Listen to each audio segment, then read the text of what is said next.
Eric Rokiski here, and today I'm going to teach you how to do my favorite exercise, the push-up. Start out with your shoulders over your wrists at shoulder distance apart and your knees hip distance apart.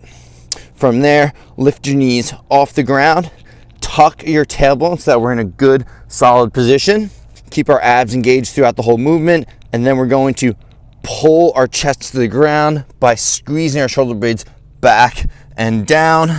Once our shoulder hits about 90 degrees, we're then going to push the ground away and reach all the way through the movement. When doing the push-up, don't stop here, but push and reach, get nice and long. From the front perspective, you can see my wrists are shoulder distance apart. You then want to lower down with your elbows going to about 45 degrees or whatever's comfortable for you. And then again, push the ground away and reach long. A common mistake you're going to see in the push-up is that when people lower, they will reach with their head towards the ground.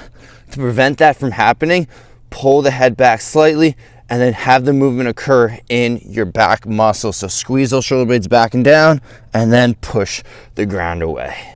Fatigue is going to be felt in the shoulders, the chest, the arms, and the abs. Found this video helpful? Please subscribe to the channel so that you can stay up to date with tips and exercises on how to train against gravity.